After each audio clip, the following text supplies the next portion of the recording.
اعوذ باللہ من الشیطان الرجیم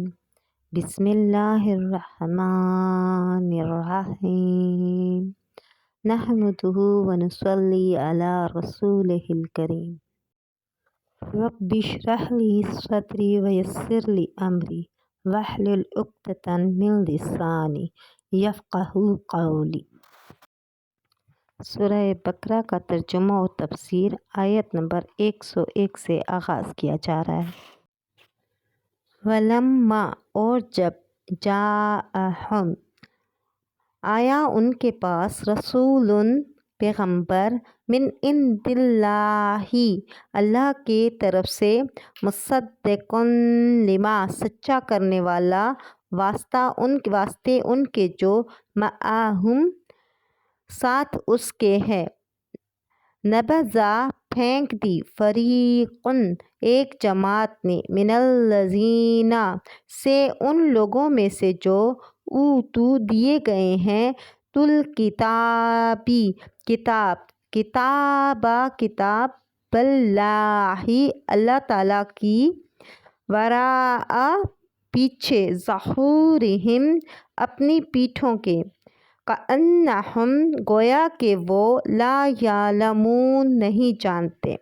واتبعوا اور پیروی کرتے ہیں ما اس چیز کی تتلو پڑھتے ہیں شیطان علی بیچ ملکی سلیمان وقت بادشاہ سلیمان کے، وما اور نہیں کفرا کفر کیا تھا سلیمان نے، ولیکن اور لیکن شیطانوں نے کفروا کفر کیا تھا، یعلمون الناس سکھاتے تھے لوگوں کو سحر جادو، وما انزلا اور پیروی کی تھی اس چیز کی انزلا اتاری گئی علی اوپر ملکینی دو فرشتوں کے ببابلا بیچ شہر بابل کے، ہاروت و ماروت اور ماروت، وما اور نہیں یعلمانی سکھاتے وہ دونوں من احد کسی ایک کو، حتیٰ یہاں تک کہ یقولا کہتے وہ دونوں انما سوائے اس کے کہ نہیں نحنو ہم فتنۃ آزمائش ہیں، فلا پس مت تکفر کافر ہو تم، فیتعلمون پس سیکھتے ہیں منہا ان دونوں سے ما وہ چیز جو یفرقون جدائی ڈالتی ہے بھی ساتھ اس کے بینا درمیان المرئی مرد وزوجہ اور اس کی بیوی کے، وما ہم اور نہیں وہ بضارین ضرر پہنچانے والے بھی ساتھ اس کے من احد کسی ایک کو، الا مگر باذن اللہ ساتھ حکم اللہ کے، ویتعلمون اور سیکھتے ہیں ما یضرہم وہ چیز جو ضرر دیتی ہے ان کو، ولا اور نہ ینفعہم نفع دیتی ہے ان کو، ولقد اور تحقیق علموا جانتے ہیں وہ لمن اشتراہ جو کوئی مول لیوے اس کو، ما لہ نہیں واسطے اس کے فی الآخرتی بیچ آخرت کے من خلاق کچھ حصہ، ولبئس اور البتہ برا ہے ما جو کچھ شرو بیچا ہے بھی بدلے اس کے انفسہم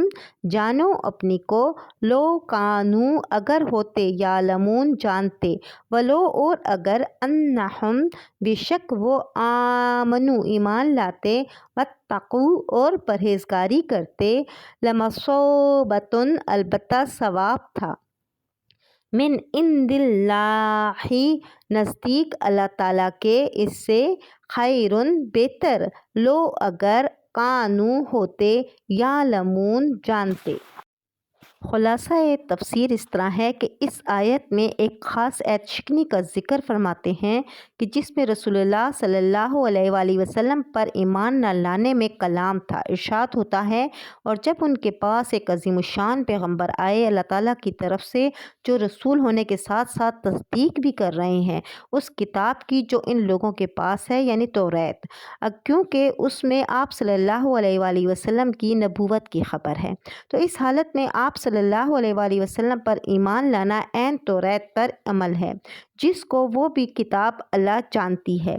مگر باوجود اس کے بھی ان اہل کتاب میں سے ایک فریق نے خود اس کتاب اللہ ہی کو اس طرح پس پشت ڈال دیا جیسے ان کو اس کے مضمون یا کتاب اللہ ہونے کا گویا اصلاً علم ہی نہیں تھا۔ اور یہودی ایسے بے عقل ہیں کہ انہوں نے کتاب اللہ کی تو اتباع نہ کیا اور ایسی چیز کا یعنی سحر و جادو کا اتباع اختیار کیا جس کا چرچا کیا کرتے تھے شیاطین یعنی خبیث جن۔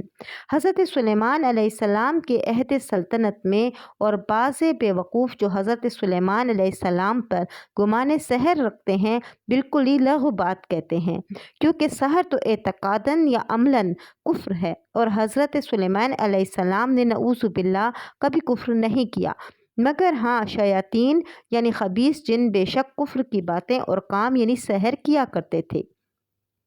اور حالت یہ تھی کہ خود تو کرتے ہی تھے اور آدمیوں کو بھی اس سحر کی تعلیم کیا کرتے تھے، سو وہی سحر متوارث چلا آ رہا تھا، اسی کا اتباع یہ یہودی کرتے ہیں، اور اسی طرح اس سحر کا بھی یہ لوگ اتباع کرتے تھے جو کہ ان دونوں فرشتوں پر ایک خاص حکمت کے واسطے نازل کیا گیا تھا جو شہر بابل میں رہتے تھے، جن کے نام آروت و ماروت تھے، اور وہ دونوں وہ سحر کسی کو نہ بتلاتے جب تک احتیاطاً پہلے یہ نہ کہہ دیتے کہ ہمارا وجود بھی لوگوں کے لیے ایک امتحان خداوندی ہے کہ ہماری زبان سے سحر پر مطلع ہو کر یعنی مطلع ہو کر کون پھنستا ہے اور کون بچتا ہے، سو تو اس پر مطلع ہو کر کہیں کافر مت بن جانا کہ اس میں پھنس جاؤ۔ سو بعض لوگ ان دونوں فرشتوں سے اس قسم کا سحر سیکھ لیتے تھے جس کے ذریعے سے عمل کر کے کسی مرد اور اس کی بیوی میں تفریق پیدا کر دیتے تھے، اور اس سے کوئی وہم اور خوف میں نہ پھنسے کہ جادوگر جو چاہے کر سکتا ہے،